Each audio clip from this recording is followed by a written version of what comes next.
In this video, I speak with my brother, Chris. We're kindred spirits in the kind of mindset manifestation and transformational space. We both help others. And I met him just on his channel with TikTok. We started chatting and we've met in person, and he's just a really great dude. And we talk all about just what it means to have these different concepts floating around: law of attraction, manifestation, ego, and self, and the whole kind of gauntlet of the transformative space. So if you're just into the spirituality or mindset and even neuroscience and quantum mechanics, just kind of mingling, meshing a lot of these different topics and having a great conversation about how we're both growing personally and professionally in so many ways. And so it's a really outstanding discussion. I hope you enjoy it. Let's have a look. What's up, buddy? No. We have not talked prior to this precise moment. Can I have- Yeah. What is this? What's happening? I'm like, well, first things first, I'm going to introduce a surprise guest from your past. They just come on. They're in your room. Bring my ex, You're like, what? How did they get in here? an ex-girlfriend. Just Yeah. bring it in. Bring her in. Call her in. She knocks on your door. It's like super elaborate. Oh my God, there's even an MC over here. So tell whoever's watching and listening a little bit about yourself. Yeah, so my name's Chris Greider. I basically grew up since since I was 16. I started directing music videos. I'm 35 now, so I spent a lot of my life just as an artist working in the music industry.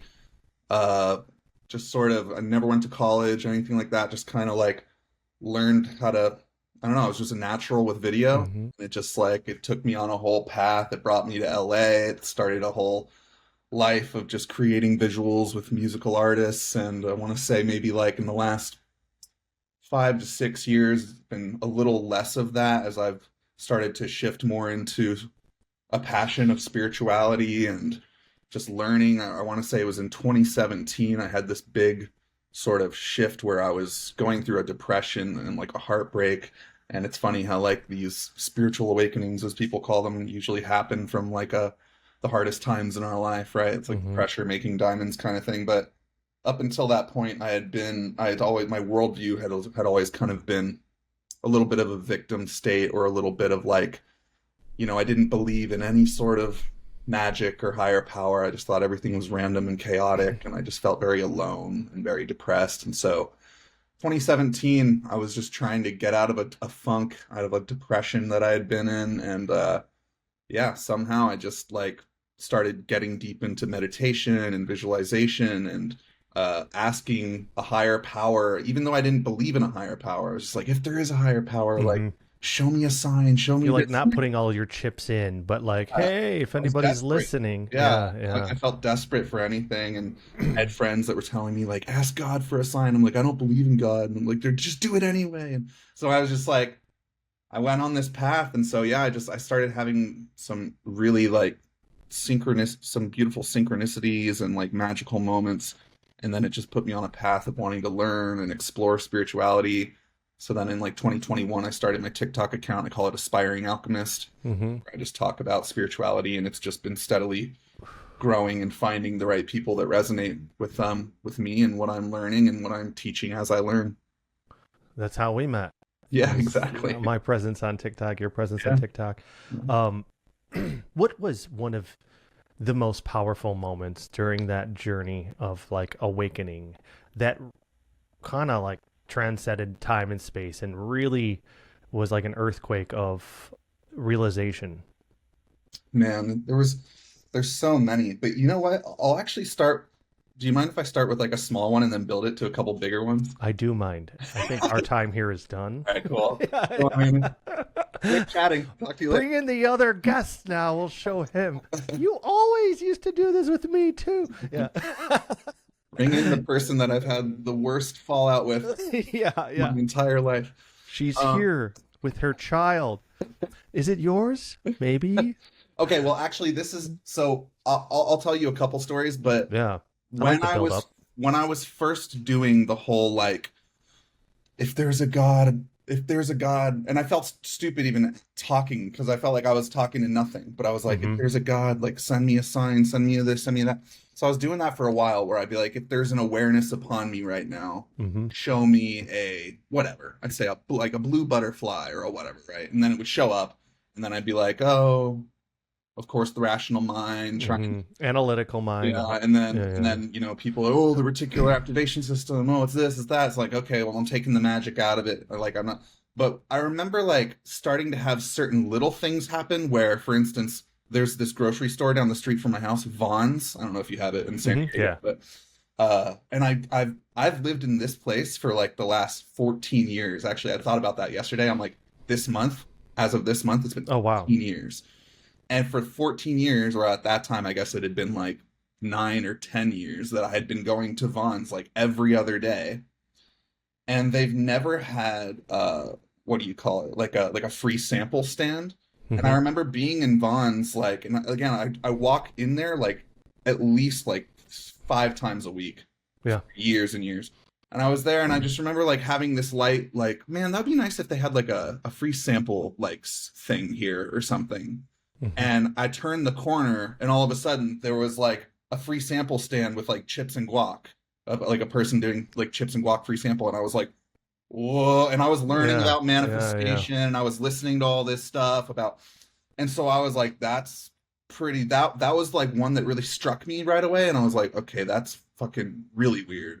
And yeah, then, very specific too, and chips and guac, it's like, hell yeah, right? Yeah. I mean, I love seeing a random butterfly, but chips and guac, and then it never, and I go the next day and it's gone. It was never there again. It was just like that one time, and I was like, okay, that's weird. So then I started having these little, and things started getting weirder and weirder the more that I just started to open up to the possibility. Something I started to learn was like, when I let go of my logic and my reason and I'm just open to something happening, things started becoming more just flexible. Like reality started becoming a little more.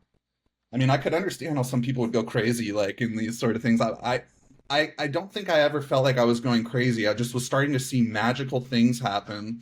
And then I remember specifically, because I was having those sort of things, like just having that would be nice if this happened. And then all of a sudden it happened. And it started getting to a point.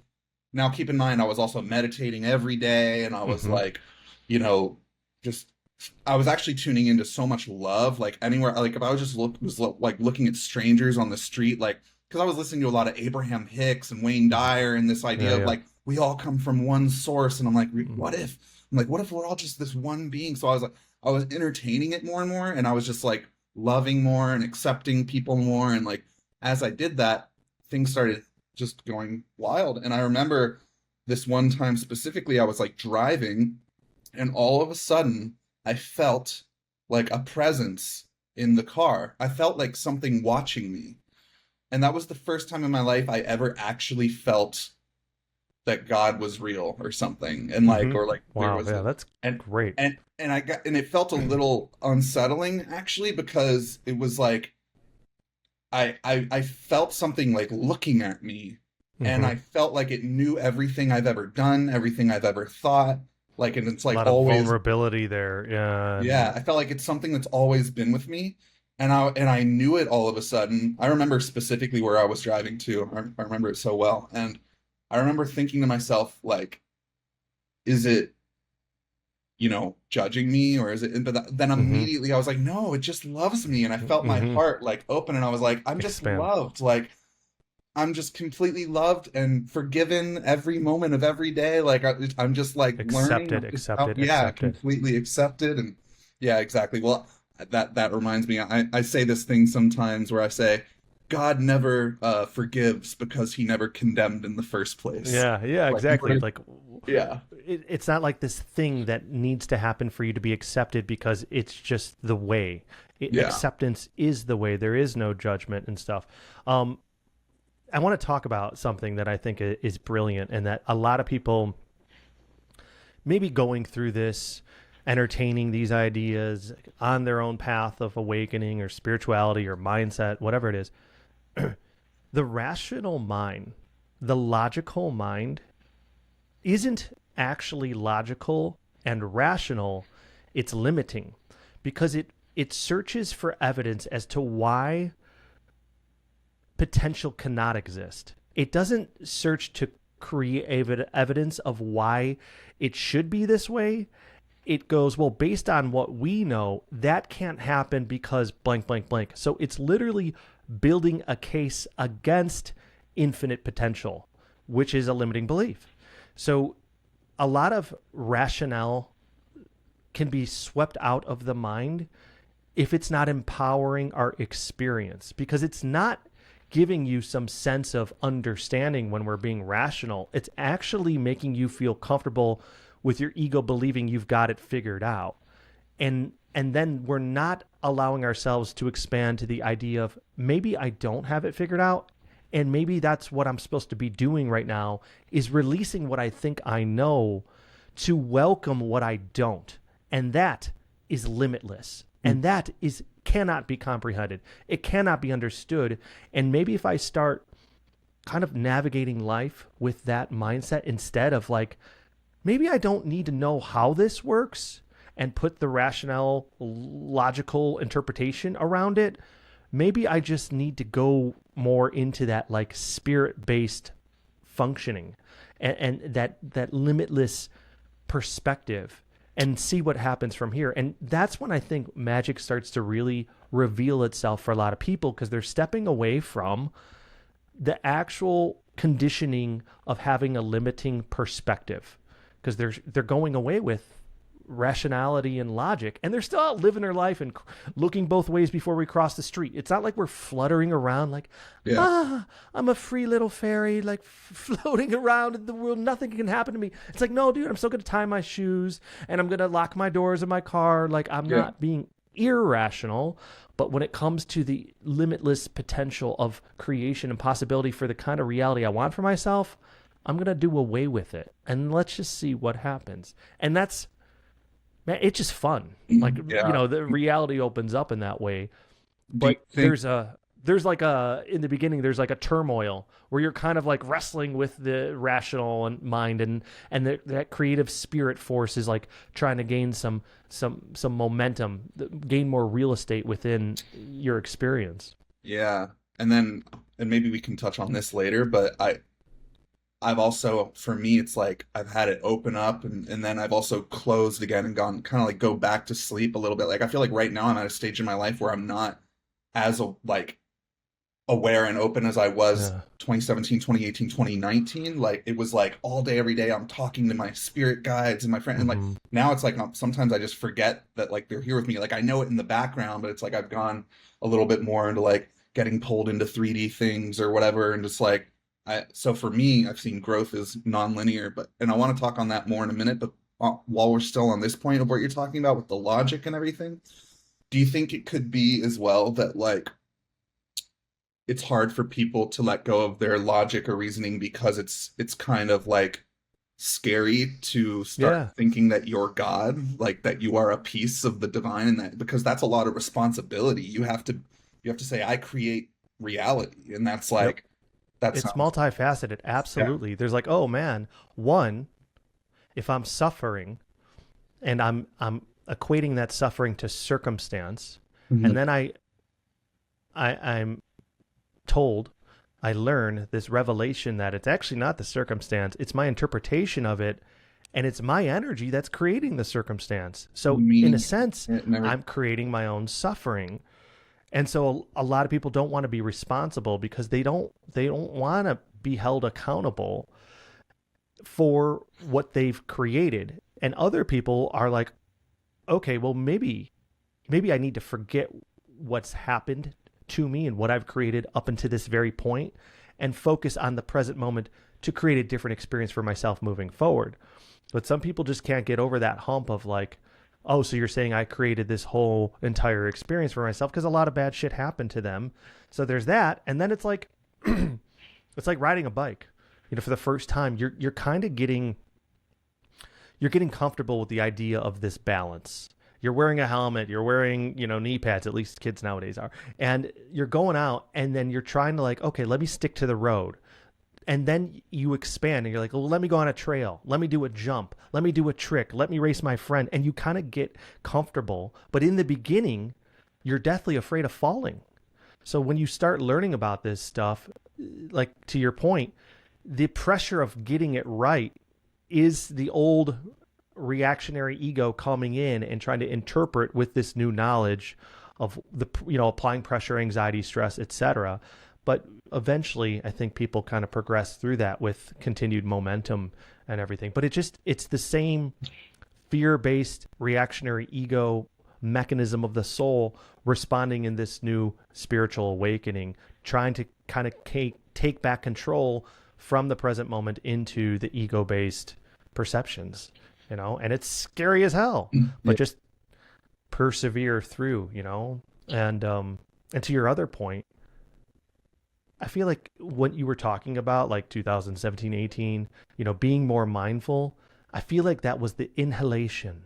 And then we take all that breath in, and we're doing that for however many months or years. And then it comes the exhalation, where we're coming to a time to reflect, where we don't need to be so obsessed, because we're in a different stage of our experience. And it's just like the tide coming in, that brief pause, and then it withdrawing, or taking a deep breath. Like there is no correction, like Bashar, like life is change constantly. And so we're just adapting within the current moment.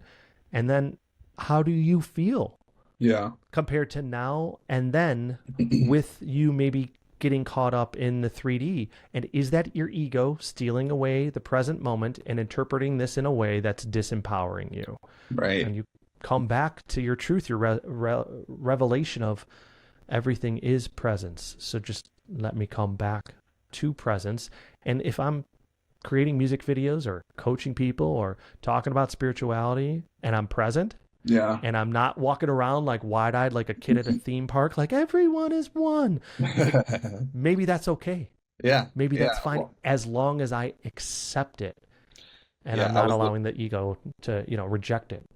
Yeah, I was literally thinking like this morning when I woke up, and I was just kind of still laying in bed, and I was like thinking about just life and my life and like the stages of my life, because I've had so many different perspectives at so many different times. And I was thinking of maybe like more of like my teenage years, or like when I was 18 or 19 or 20, and like so much fun that I was having, but like completely unaware, and I'm like, and I feel, but I'm like, but also like, here I am now with this more awareness. Obviously there's still endless to learn. I'll never know it all, I don't think, because like as Abraham says, you never get it done, and you can't get it wrong, because you're always expanding. But like there's still this part of me that wants to have the human experience. There's still this part of me that wants to like dabble in the non-awareness sometimes. So I think totally that's probably like why I go through this like I have sort of like this non-linear growth is the way I look at it. Or like that 2017, 2018, 2019, as you said, the inhale, like for me, that was just like a peak, like, cause it's peaks and valleys, you know what I mean? And so like, I don't condemn, like when I'm like in the ebb instead of the flow or whatever, like, is that right? Ebb and flow. Yeah. One switch. Yeah. And I actually have come to a point where I really am grateful for unwanted experiences, because I also understand like, just like they are happening for me. Yeah. And they're the catalyst of something greater, and they help me identify a new preference. And, but really quick, just since I didn't like return to it, whenever we were talking about like the crazy things that happen. So it started with these little things of like me just seeing, I have a thought and all of a sudden it happens, and I'm practicing meditation and I'm talking to source every day and I'm asking for guidance, and these things are clicking. And then I started having things happening where everything, again, this 2017, 2018, 2019 era, everything was just like the second friend, I'd be hanging out with a friend, and it's like the second I think I'm thirsty, the friend would turn and be like, hey, you want some water? It was like everything was just like immediately just like there for you. And then I remember, so the things that sort of made me be like, okay, now I know for sure that I'm not crazy or I'm not making this up, because what we were saying about the people who who are still stuck in their logic, once you start getting some real experiences, like some undeniable experiences, that's what changes everything. And for me, the first one that I remember, I was visiting a home in Florida, and I was using my grandma's car at the time, and I dented the rim. Like I backed into a curb and it dented in the rim. And I was looking at it, and I called my mom, and I was like, and it was like maybe 11 p.m. or something, and I was about to head back to the house, and she was about to go to bed, and I was like, "Oh, I dented in Granny's rim," and she was like, "Okay, well, we'll look at it tomorrow," and da da da. And so I went back to her house, and I went to sleep, and then I woke up the next day. Let's say it was probably like 10 a.m. or something, and I walked out and I looked at the car, and it was back to normal, and I was like, huh. And then I walked inside, and I said to my mom, like, "Oh, never mind. I guess the rim is fine." And she's like, "What are you talking about?" She's like, "I went out there when you were sleeping this morning, and it's like dented in." And I was like, "No, like it's fine." And she like came out with me, and we looked at it, and it was just like back to normal. Like it just didn't. And so we were like, "Huh, okay." Yeah, that's And like curious. we just like that was weird. Okay, but that was a moment where I was like, and I was living in such a loving, happy state. I didn't Hmm. care about. I knew that it was fine. Like I wasn't upset about the rim getting dented. It was just life happening. But Hmm. that was one of those things, and I was just like, "Thank you, God. Like, thank you, Source." Like, it was just like my reality was just working out in my favor all of a sudden, and it was Yeah. just like, and I didn't even think of it when I was in that state. It wasn't like some big miracle. It was like, oh, cool. Like, thanks. Because if it was some big miracle, then it wouldn't have happened because you would have had the pressure of believing that it was some big miracle and therefore like impossible. Yeah. The fact that it was just in that state, experiencing just pure love and abundance, and this thing happens, it's like, oh, it's cool. It was cool before. It's cool now, but I like this. I like this better, Yeah. now that I'm experiencing this. Hey, could you do me a favor, Chris? Is your window open? No, it's closed, but there's a guy out Okay. there with a leaf blower. I hate. Yeah, yeah, the loudest things in the world. I didn't know if it was open. So hopefully we can fix the audio afterwards, but I didn't know if you could close the window. Do you want me to roll on this too, just to have it? I think we're okay. Yeah. Cool. Yeah. I mean Yeah. it's kind of is what it is. And really quick Mm. before we change subjects, just while we're still on the Yeah. logical thinking and then like the conditioning into logic and stuff, I remember I made this video like a few years ago that I always really liked. I want to make a video like it again, actually, where I said the less you need for things to be explained, the more unexplainable things you can experience. Yeah. And I really like that sort of, and especially whenever I talk to people, like most people, even if they've gone down this spiritual route or not in life, a lot of people can recall a time, especially when they were younger, that something quote unquote Mysterious happened. Yeah. quote unquote impossible happened. Yeah. But as a kid, they just didn't think much about it until they got older, and they were like, "Remember that time that like I floated down the stairs?" Or like, "Remember Yeah. that time that like da da da?" It's like, "Oh, maybe it was a dream. Maybe it was a," because now they've been like, I remember, Conditioned. Yeah, yeah, yeah. conditioned. I remember being like maybe 10 years old or something with a friend, and we were at like a little league baseball game, and we watched like a little container of French fries, and it was like it was floating around on the table, and we were like, "That's so cool." We were like, it was just like, and I thought about it years later, and I'm like, why was the French fries doing that thing? Oh well. And then you use your logic and Yeah, reason. yeah, You're yeah. like, it must be a weird memory, or like, but no, I think it's just you were open. You hadn't been conditioned away into the world presenting itself in ways that you can't use your logic and reason. And I think that our Yeah. logic and reason stops us from that. So It's like that's what Christ says is like be like the children, embody the innocence of the children, because there are like I have a 3.5-year-old son, mhm. and there's not a lot of limitations going on. Yeah, Whatever he imagines, whatever he creates, it's his reality. And he believes like I can hold up one of his loveys, one of his little stuffed animals, and talk and them have a separate entity, a separate personality.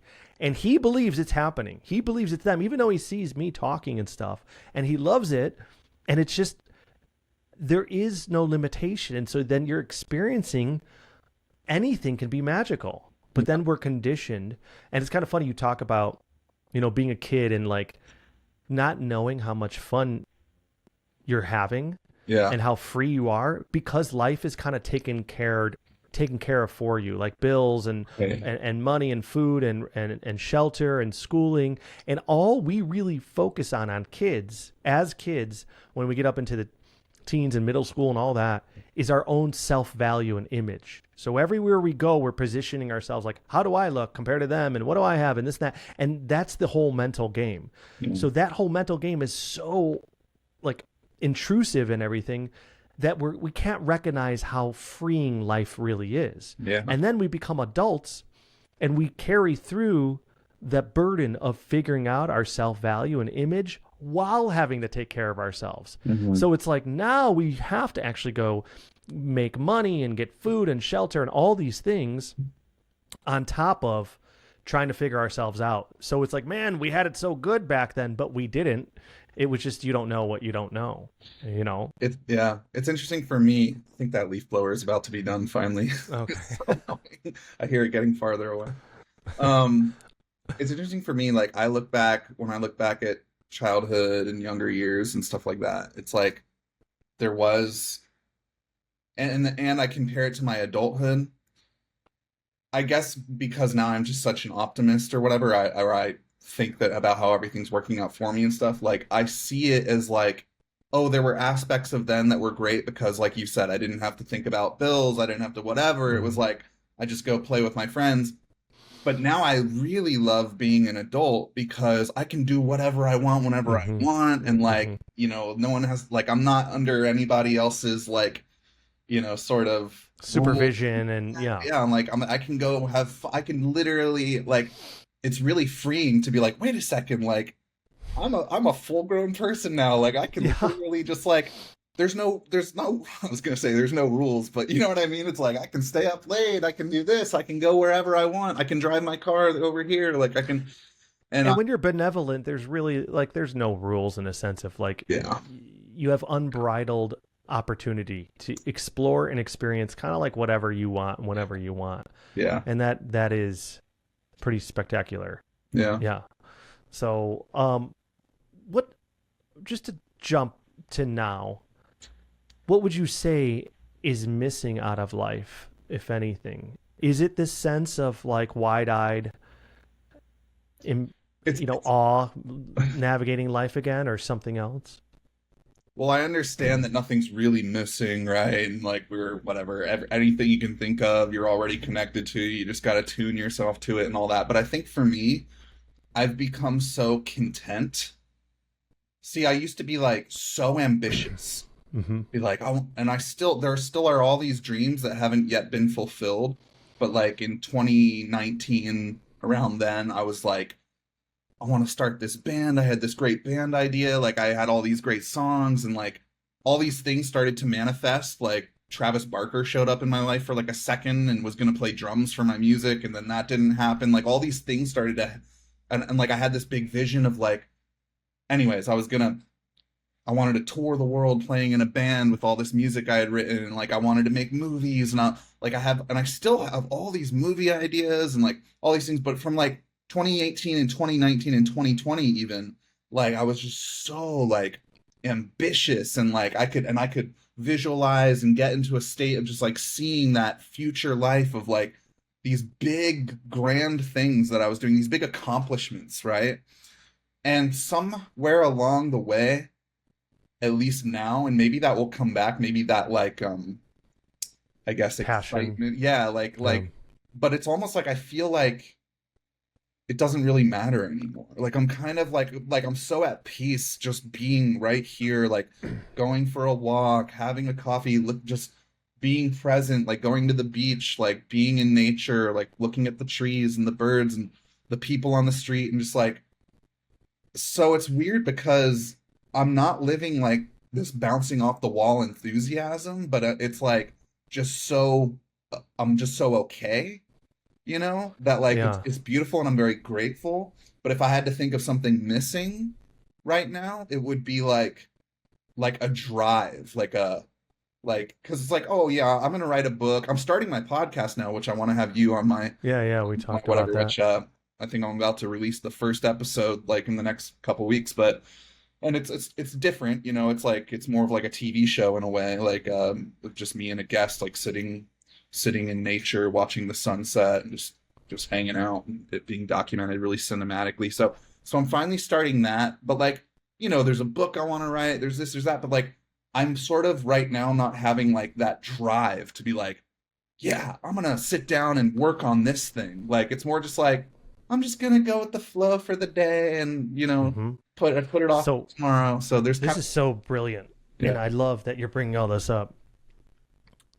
So what was happening before with the goals is that there was a sense of insecurity creating this external experience so that we could feel valued within it.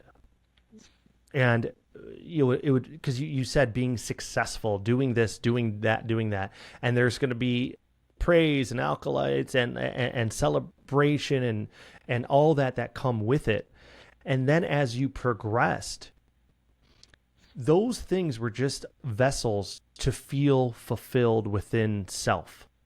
And you created these experiences, these almost heroic experiences, so that you could feel a sense of pride and confidence and have a strong self-value.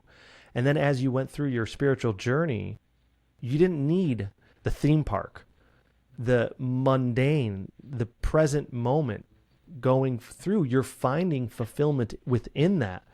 So it's not that you're experienced this huge kind of decrease in passion.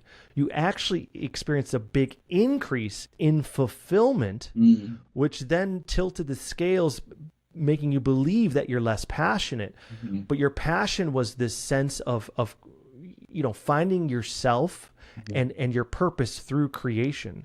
And now the new journey, the new phase is, what does it mean to be disciplined while achieving these things?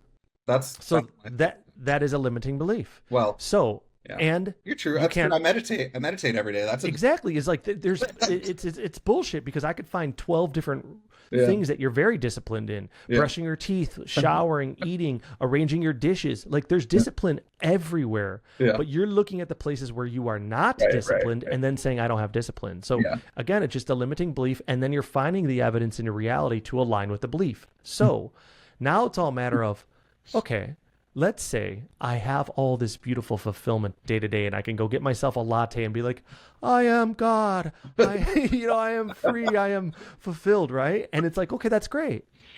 Do you want to experience every day like that? Yes. Good. Do you want to experience something else? Well, I kind of do want to know what it would like to, or be in a band, or be this producer. Like I want to do that other stuff, but through this experience, that stuff won't complete me. I am not desperate for validation, for value, and for a strong identity anymore, but I would like to experience that. It's like looking at a buffet and being like, what do you want to eat? Nothing. Everything's neutral. It's not good, bad, ugly, who cares? But what do you want? And you go, well, I do want to know, if I could experience anything, what it's like to be in a band. Then the next phase is going, okay, now to be in a band takes discipline. So how can I become and embody a disciplined mindset? And so the whole new phase is saying, I don't need discipline to find fulfillment. I need discipline to create particular specific experiences where I will achieve fulfillment within. And so now you start mapping out, what does it look like to be disciplined in that fulfilled state while pursuing a goal of experience. And this is like the new phase of kind of awakening, is to do this. And Eckhart Tolle talks about it like the first 2 years he was on a park bench, living on a park bench in his bliss when he achieved enlightenment. We're talking enlightenment here. And then things started to, he said in the book, The Power of Now, either decrease, the significance decreased, but more so he probably was stating that I just got accustomed to this bliss, and it became normalized. So it became so familiar that it wasn't so awe-inspiring. So for you, you have that fulfillment, but it's not a decrease in passion, it's an increase in fulfillment. Now channel that to experience what you want out of the world and get rid of the limiting beliefs. So you are a disciplined man. You can create. You Yeah. are constantly dedicating the right time and priorities and habits into what you want to experience out of life. And then you'll find the fulfillment. And so it's just kind of like ordering. Yeah, and I guess actually this is another limiting belief, I guess, but it's like I've noticed that because there are many projects that I've done from start to finish over the years, but they, for the most part, they've always been because it was a commitment that I was being paid for another, Yeah. like, it wasn't for myself. And so, like, a big creative project, I have done a few big creative projects for myself over all these years, but for some reason there's like, I don't know what that is. It's like I've directed hundreds of music videos, but that's always because that was like what I had. It's like I had to do a video because I had to pay my bills and I had to whatever, and I had fun doing it. And it's funny because some of the best times in my life were like in the middle of the chaos of a production. Like you're waking up at 6 a.m. every day and grinding and going to bed at midnight and calling, location scouting, and then you're on the set and then you're shooting and you're editing and just like, but then afterwards it's like this, oh, and then I don't want to do anything for a long time. And so there's like this sort of dichotomy, if that's the right word, where like I'll get in a mode where I'm very productive, and then I'll get into these very like lazy modes or whatever, if you want to call it that. And so it's funny because like I definitely, what you just said about like identifying what's the discipline I need to have to achieve this goal, like that's almost like a great litmus test to like ask yourself if what you want is truly, if you truly want it, like bad enough, you know. It's like determining if it's important. Because like with the band thing, and to your point, there was some of that ego stuff, but to be honest, a lot of the times whenever I was like visualizing this life of being on the road and playing these shows and touring and going to festivals, and it was because like I felt it would be so exciting to like connect with all these thousands of people like through this music, and there was like this excitement factor. But then I don't know, it's almost like it felt like it already happened because it felt so real, like in my imagination and like in my daydreaming of it, that like it got to a point where it's like I felt like I already lived it all, you know. And so then, and I am going to do the music thing, but I don't know if I'm going to tour and all that. But like I think next year I'm going to start putting out some more songs just online and exploring it more. But it is interesting. Like now there's a part of me, it's like, do I really want to like commit all my time to just like grinding on this music project, or do I just want to like make it a side project for fun or something, you know, which is probably what it'll become, but time will tell.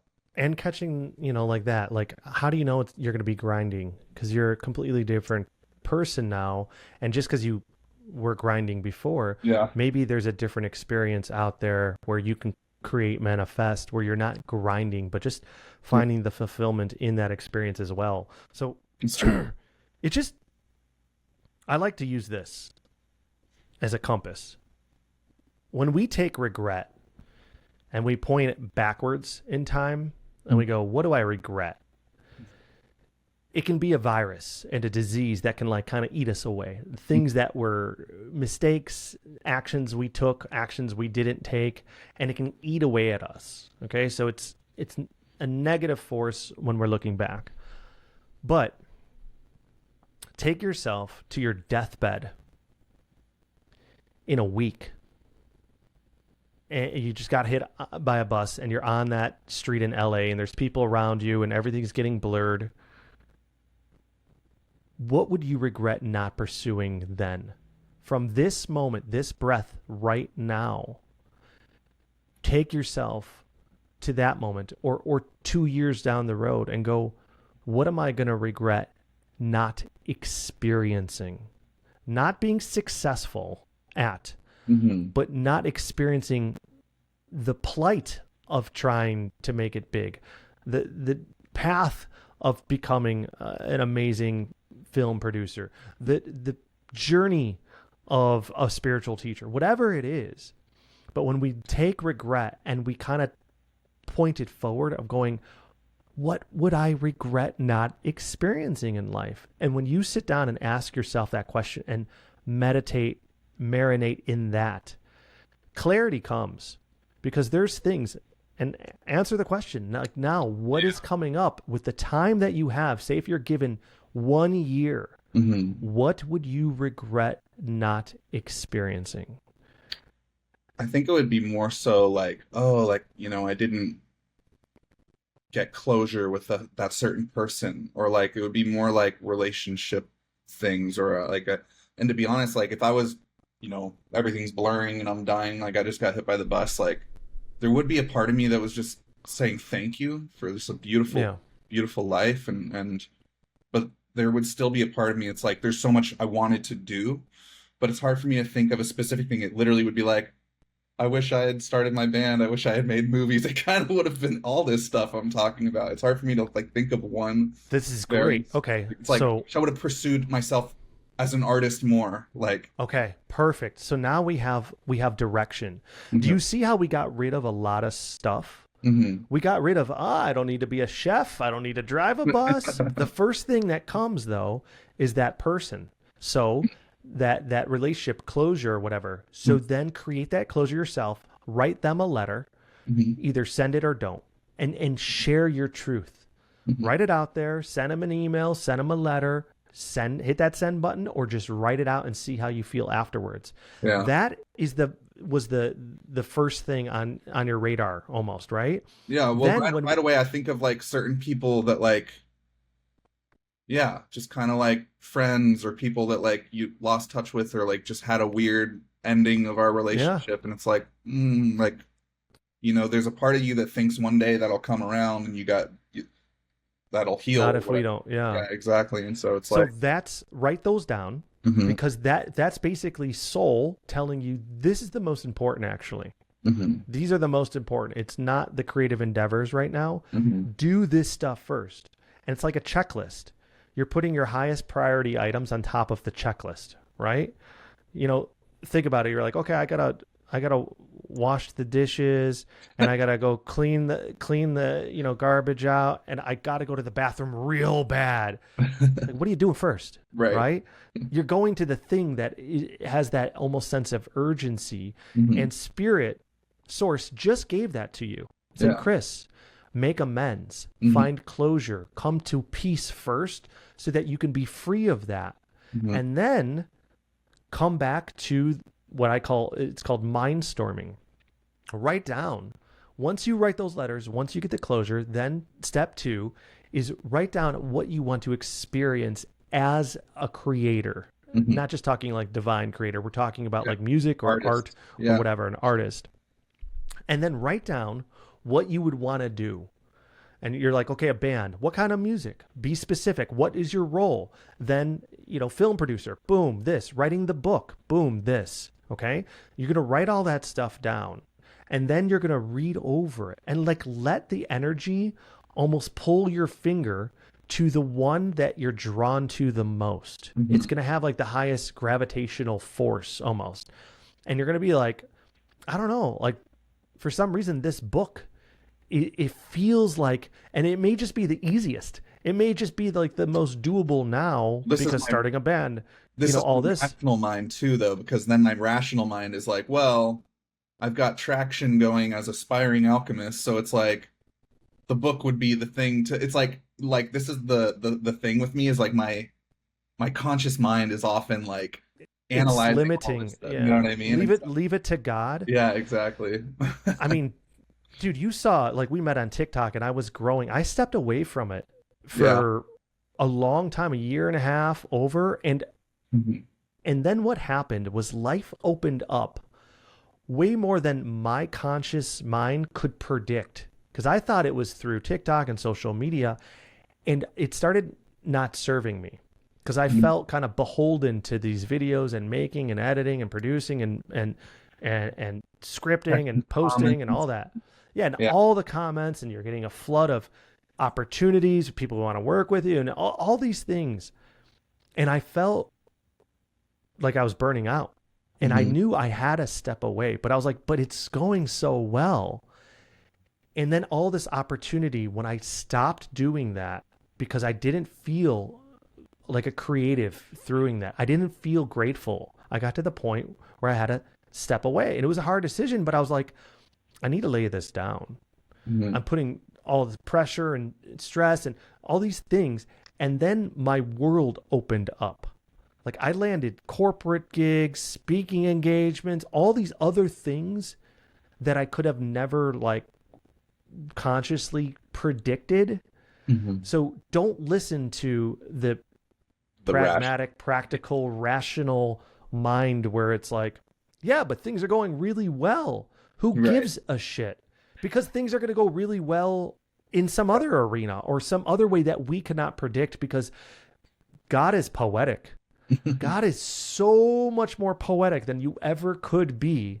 Yeah. And when you start getting these things, could you have ever predicted going into the grocery store and getting the samples? Do you see how Right. poetic God is? It's just like Oh, yeah. we're not going to script that. Yeah. We don't have that power to be that creative and clever and poetic all in one. God can do that. Source can do that. So if you walk away from the rational businessman mindset Yeah. and you go, what feels the best in this experience? Yeah. Well, to And be if- honest, my podcast is what I have, and that's why like I'm starting that now, because that has been feeling like, and that's also going to make me have to focus. That's going to make me focus less on like making content for TikTok, Yes. because then I can just be posting clips from my podcast, Yep. and I enjoy it because it's like having friends like you just sitting. Because when I think about what I really like, it's like, yeah, I like making these videos, but what I really like is just having a friend and just like talking about life, Yeah. like I Yeah. love to just talk with people about life,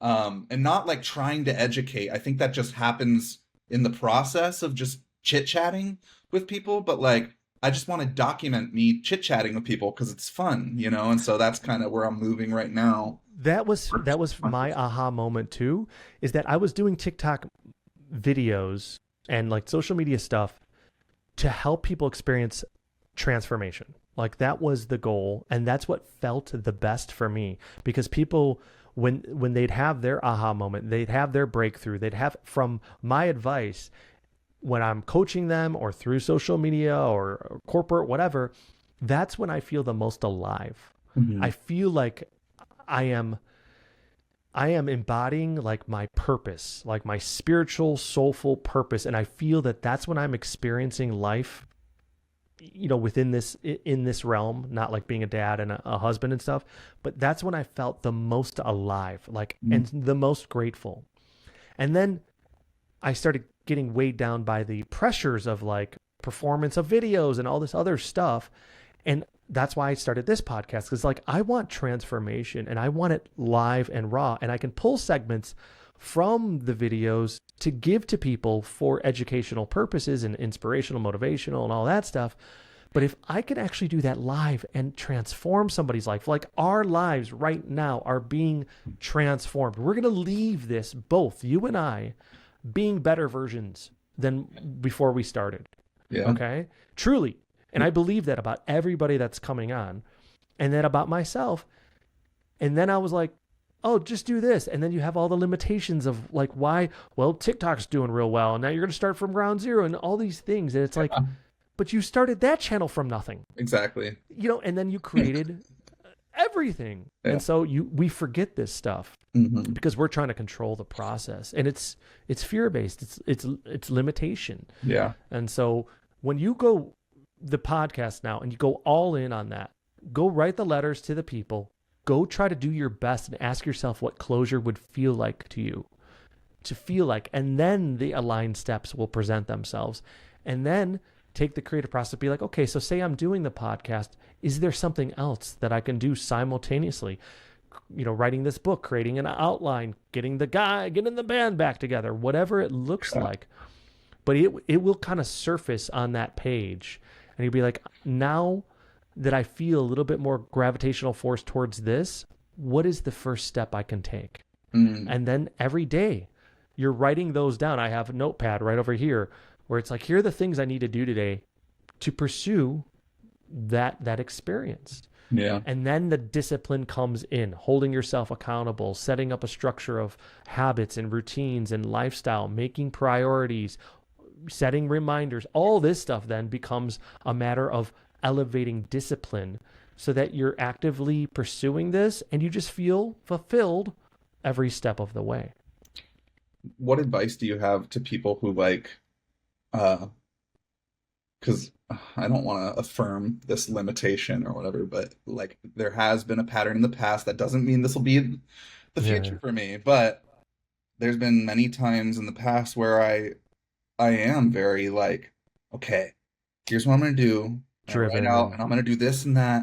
And today I'm gonna do this, this, and this, and I'll write it down. And then it's like, and I got maybe like one thing done, and then I'm like if I don't get the other ones done, then the next day it's kind of like, well, and I just keep putting off stuff. It's like you know, here's your when yeah. the intention is there, there's still like the distraction and the, you know, it's like just your attention's going everywhere, and like it's a little bit like, I'm going to make an analogy for you because it'll help you understand exactly what you just said. mm-hmm, So imagine if you want to like go on some health and wellness journey and like become super fit. Okay. mm-hmm,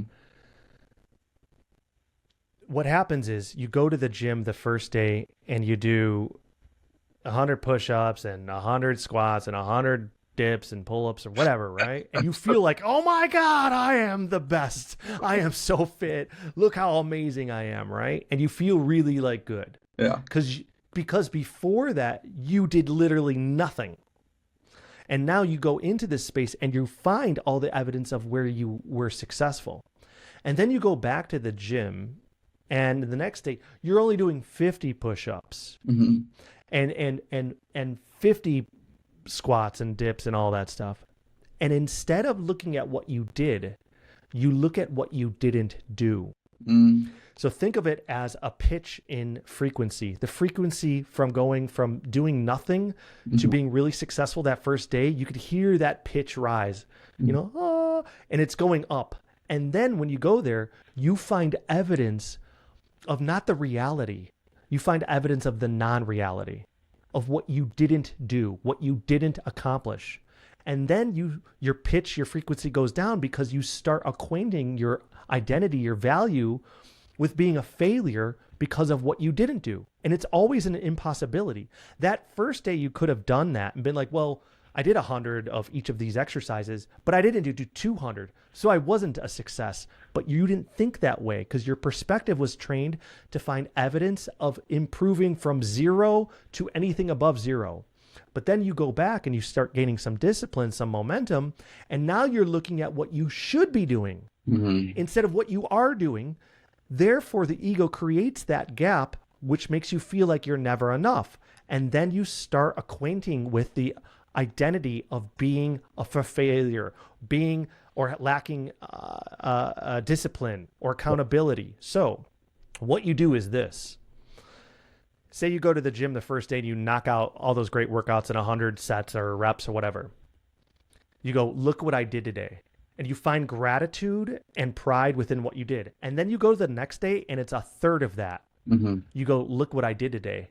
And you find gratitude and pride in what you did.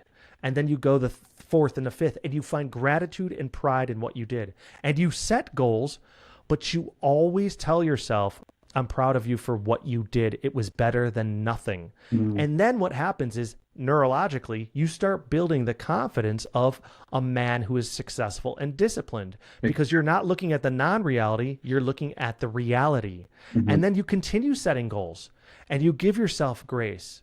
But the moment you say, look what I didn't do, Right. your frequency vibration starts going down and you start assimilating with the identity of a failure, of a non-disciplined man. So do you see, mindset and energy is looking at what the reality is. Mm-hmm. So I call these, like with me working or doing my workouts, I will go do a shit workout that is 5 minutes long and I'm knocking out as many push-ups and pull-ups as I can within 5 minutes. Mm-hmm. It's shit compared to me going to the gym for an hour. Yeah, But how much infinitely better is it than nothing? right. So when I'm doing that great 5-minute workout, I go, I'm proud of you. Mm. I'm proud of you. You're kicking ass because you're doing so much infinitely more than 0. Yeah, And then it's interesting. that builds momentum. And I call those workouts momentum builders Mm. because I got out of the rut of not doing nothing. Mm-hmm. And the next day I've created a confidence build, a pride boost, and then I do a better workout because now I believe in myself. Now I believe I'm a hardworking guy. Now I'm feeling the energy from the gym or the project. And then the momentum builds naturally because I'm looking at reality for what it is and celebrating it instead of what it's not. And then you're reprogramming your entire brain and mindset and energy elevating through that process. Yeah. So that's good. You're going to look at what you need to do for the book or the podcast, and you're going to write that shit down. And when you cross something off that list, you stop and celebrate. And you go, dude, Chris, I'm proud of you. I love you. I believe in you. You're doing the best you can. You got this. And then at the end of the day, if you have 40 things on that list and you cross out 9, you don't look at the 31 that are remaining. They do not exist. They're the non-reality. I do the opposite. I'm like, look at I didn't do God, but look at all that shit that like, and I don't want to do it because it's just like so, it doesn't even exist. Yeah. But tomorrow, if you look at the 9 and you disregard, you go, oh, these are for tomorrow. These don't even exist. I tear the paper right at that part. This paper doesn't exist now. Yeah. And I'll save those for tomorrow.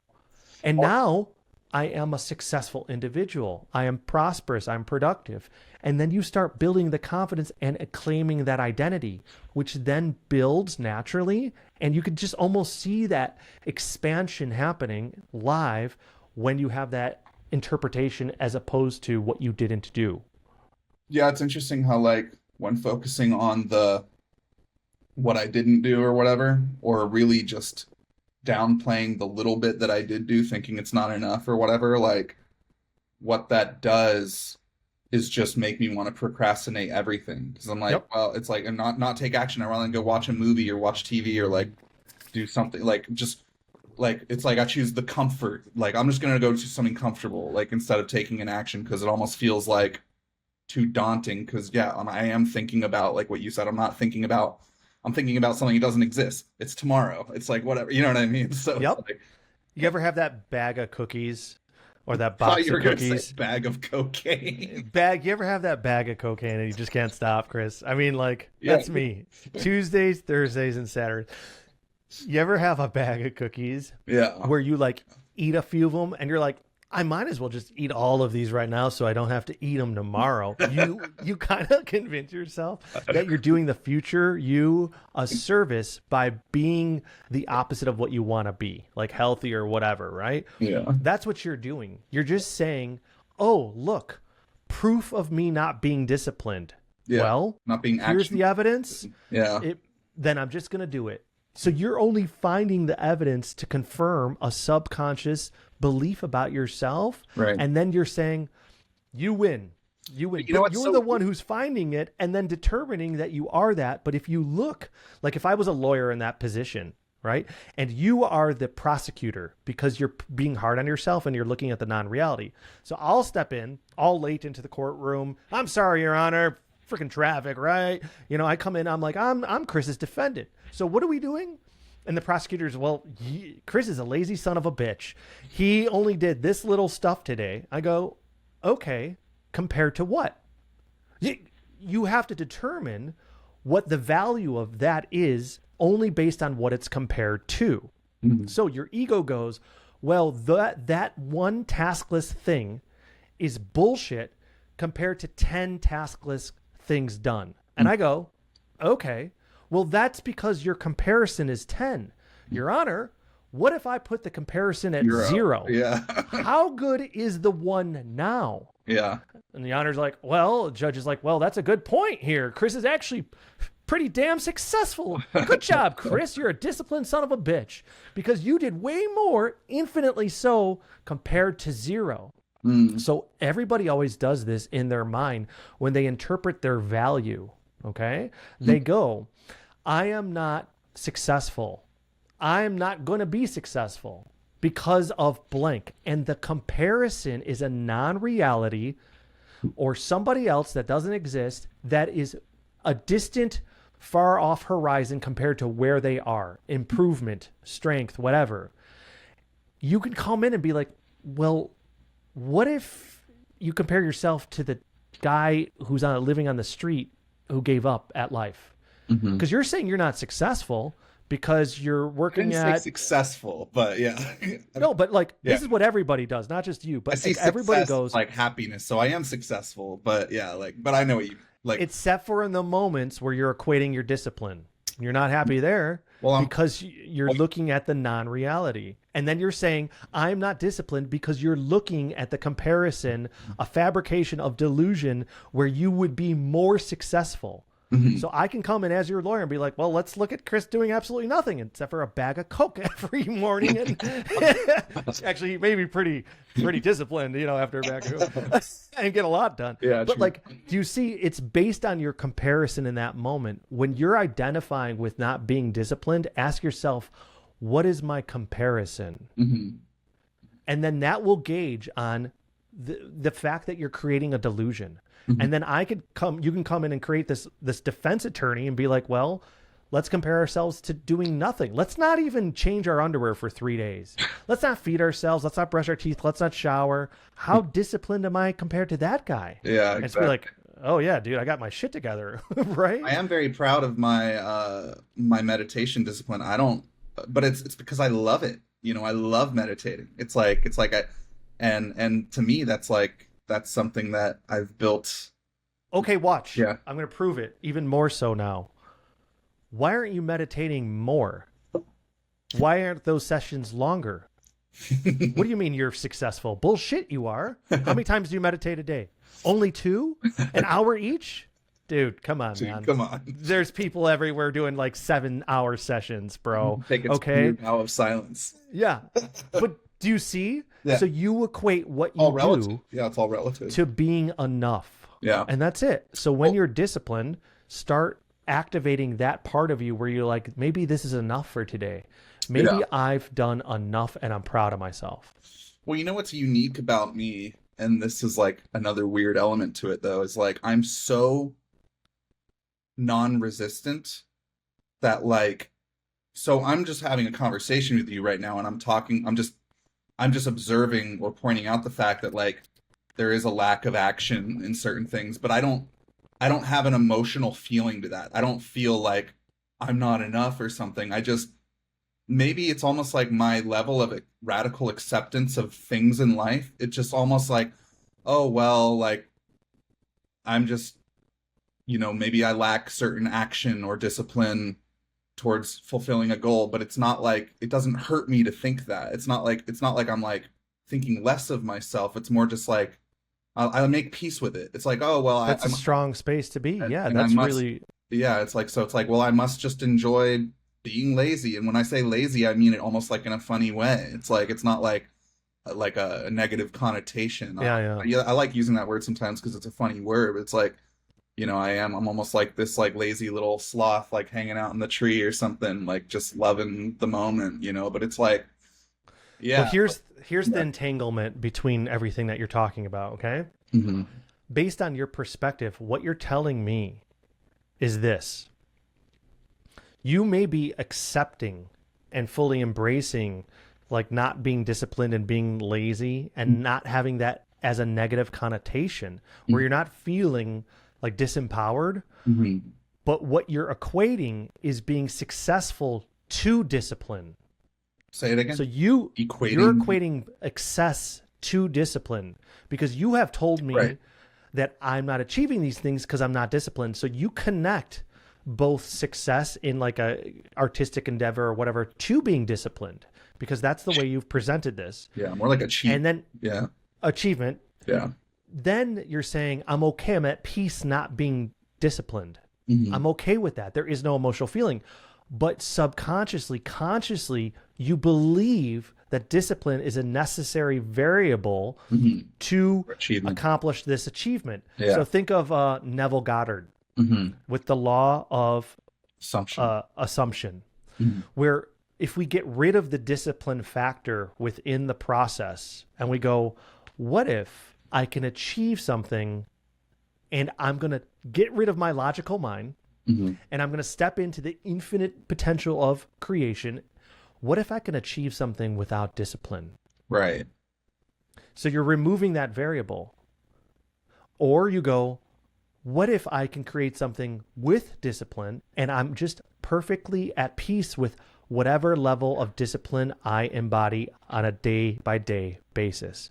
Or like, what So if I can enjoy discipline? Like, what if I can really? exactly. Yeah. So you're creating a different recipe of achievement or success Mhm. by restructuring your perception or perspective of discipline, either being important or not important or an ingredient within that recipe.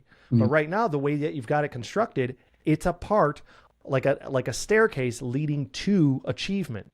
But that's the way you're presenting your perspective. That's what I'm pulling from you. Mhm. So now if we rewrite the script and you go, I can either choose to allow myself to be a disciplined person by perceiving myself as such, or I can remove discipline from it completely.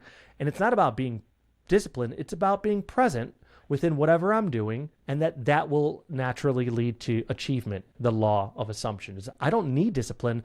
I just need to embody A discipline. having that achievement and saying I'm disciplined, I'm there, and it will happen. Yeah. But you see, we just have to either way, whatever you pick, get rid of that variable so it's not part of your process. Yeah.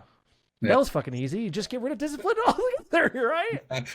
Well, it's funny too because then it's like, yeah, you can go live from the end, live in the wish fulfilled and all that, but you still have to have that bridge of incidents, and a lot of that bridge of incidents does take action. Commitment, But investment. Yeah. again, this is why I like Abraham Hicks whenever they talk about inspired action, and I find myself, again, I go through these ebbs and flows, and sometimes I find myself in this flow where I'm just inspired. I'm taking inspired action, and then it doesn't feel like action, and that's the best. That's the You know, best. and that's Yeah. the best. Yeah. So, but yeah, I should probably do some of the mental where I'm glad you're recording this so I can listen back. But some of the mental things you were just talking about to help me warm up to action a little bit more. And Yeah. switch. Basically, all you're doing is turning discipline on its head, Mhm. because discipline was this force that you put above yourself. Even the I don't word- have discipline. And it's like, dude, F that. even the word, I am more powerful than discipline. I determine discipline. I'm the power that gives discipline authority, that gives discipline an existence in my life. I'm the one who breathes life into discipline. But here we are, we have it that disciplines the God, disciplines the authoritative, entity in our life. Like, Yeah. get the fuck out of here with this shit. well, that's like what I'm your said. creator. That's matter to matter, right? Like Yeah. discipline is like the matter to matter sort of approach, and it's like, You're the creator of discipline. yeah, Discipline isn't just a thing that's in your life. You are literally and figuratively the creator of discipline in your experience. Nobody else is doing that for you. God and the universe is not creating. You're creating your perspective of what it means to be disciplined, then comparing yourself to some fabrication and feeling disempowered, and that like discipline is this thing to achieve. You see, it's all construct of the mind. So then basically flip it on its head and say, I'm the one that creates discipline. I'm the one who creates the definition of what it means to be disciplined.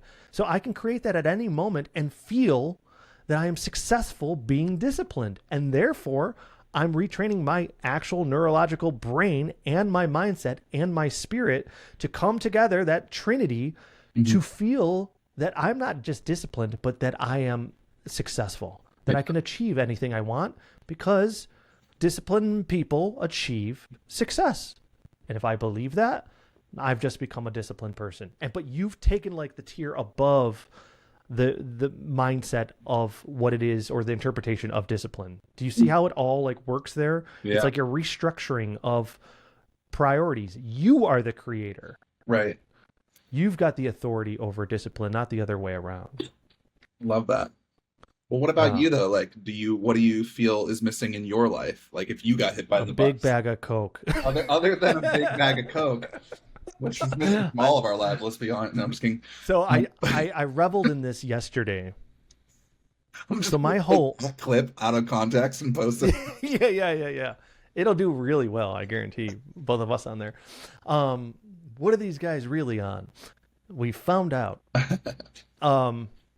So my whole game is presence. Mhm. Like that, I'm trying to deepen and expand and increase the frequency of when I'm experiencing presence, how long it lasts and how deep it goes without thought. Like before your Okay? mind is on the future or the past, basically. Yes. And so what I've discovered about myself is that my ego is a construct of the soul. It's a mechanism, it's a compass, and its whole entire point of existence is to distract you from the present moment. That is it. Okay? So when we are present, we are liberated. Ego's job to exist is to distract you from the present moment. It can do that in infinite amount of ways. Looking in the past. Why do you think that? Because it's a training tool for us to. It's called self-realization, returning to our divine heritage and DNA, that we use ego as like a handicap to work our way back to presence where we are reuniting with God. Mm-hmm. But if there's no handicap, it's kind of like we need the duality. Like we need something to work through It's our little opponent. Yes. And at first it's the opponent, but actually it's pointing you in the right direction because ego is the compass towards the pain. The pain is the thing we need to work through to come to the present. The present is where we find God. So it's actually a compass, but not until we kind of know this stuff, and then we can start interpreting it differently. So anyway, my ego constant distraction that I'm seeing now is within like mindfully moving chess pieces of obligation. Oh, I've got to water the plants. I got to do this for the business. I got to do this for the business. I got to call this person. I got to do this. And like in moments where I may be washing the dishes, ego has me all wrapped up in a distracting space, moving parts. And I don't need to be doing that all the time. I don't need to be doing that endlessly. I can do that with intention during certain times of my day. And then I will see that I don't need this. And that's just one of ego's magic tricks to distract me from the present moment by, look over here, look at this shiny thing. Let's go construct our day. Let's go do this. Let's go move that piece. And so I'm seeing that it was planning too much. Planning. And it was a little bit, not of an addiction, but just, you can't see the forest through the trees. And this all came to me yesterday of, ego's got you ensnared in distraction through the cloak of you planning. Mm-hmm. And you're not planning. You're just distracted from the present moment. There are times where you are planning. You have to book the flight. You have to make that arrangement, this, that. But you'll prepare what you're going to say. You're going to go over the text a couple times. You're going to, and it's like you're kind of obsessive over it.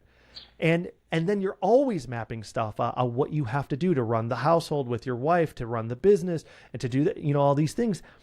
And I see it's just a distraction. It's not how I want to live, because if I'm constantly planning, then I'm spending my day not being present. And if it was the last day, I don't want to plan for a future that doesn't exist. I want to be present of the beauty and abundance of what is. So that is my current, and I'm just so happy to have kind of like made that connection myself. Yeah.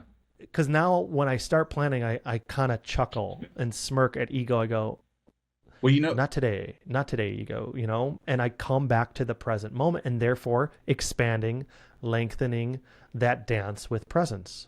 Well, what helps me, and maybe you already do this, but if not, you might want to try this too, is like even like last night, for instance, like when I was like laying in bed and about to go to sleep, I was like thinking about tomorrow, which is now today. And I was like, I'll get up at, 11 a.m., do my meditation, jump on Zoom with Joe. And I just set the intention of like, let me and Joe just have a great time chatting and like forget that it's being recorded, and I just want to connect with him, and then I'll think about, and then at 5 p.m. today I have this I joined my friend. My friend has this school community, and he teaches people he actually runs the podcast for Logan Paul, and so he's like a podcast master, and so super cool. So he's teaching people like all the ins and outs of, now that I'm starting my own podcast, he's hosting a call at 5 p.m. So I was like, I just kind of like not project. visualized, but like Yeah. I was just like I felt into like the feeling of like I'm gonna have a great time with Joe, and then I'm gonna have a great call with Caleb, Hmm.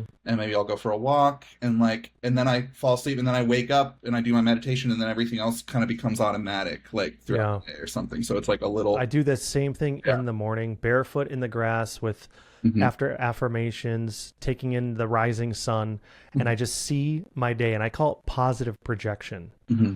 because I'm projecting positivity into an experience ahead of myself. Like even if it's like I'm working with eBay next week, and I'm doing a whole basically exactly what we're talking about, but teaching mindset and subtle spirituality to teams in Washington, in Seattle, in Bellevue. So anyway, I just see it and I'm in the room with them and I'm doing one-on-one coaching sessions and I would just project myself to that space visualization, but I'm embodying that gratitude, that presence, that excitement there. Like that's what we're talking about ultimately is that visualization for using for manifestation. But I'll do it in the morning and I'll go, thank you for the call with Chris. Hmm. Thank you for the call with this client, this client. Thank you for the great program I created. Like, and I just start smirking Hmm. and it just basically like greases the wheels for the day to be like, It's good. dude, this is going to be awesome, you know? So I do it the morning of, Yeah. um, I feel like without that, and sometimes even with it, I guess this is just a testament to how strong the ego can be sometimes, but like it's weird how like I'll show up, for instance, to something that's not like this isn't a big deal, like me getting on a podcast with you, but like today I wasn't that nervous, but there definitely are times where like I just get really nervous before yeah, yeah. doing like something that's just so non-threatening. It's like it's just talking with somebody. It's not even, you know what I mean? And I think so many people are even more extreme with their nervousness of just like these simple events, and I don't know what that It's, is. It's like it's the nervous system yeah. acting from a or a preconditioned state, Hmm. bracing for impact. Yeah. It's like, I hope I So say the right thing. I hope I sound smart. I hope I whatever. It's just like, somebody gets, I think it was like Dr. Dawkins did that emotional frequency map, and he said shame in the form of humiliation is the lowest possible frequency. It's like at a 20 hertz or something, right? mm-hmm. And so think about it. We all drum up this anxiety because we don't want to be humiliated, which is basically where people are going to perceive us as less than an equal, where we will have a decreased sense of value. So say that happens in life, as it does, because ego's at the helm Mm-hmm. and creating a lot of these experiences. Then we go into like a podcast and you've gone through all this spiritual work or whatever, and your sympathetic nervous system is a proactive measure to keep you safe. Mm-hmm. So the nerves that you're feeling are the overexcitement of the SNS preparing for an onset of humiliation in case things go bad. Yeah.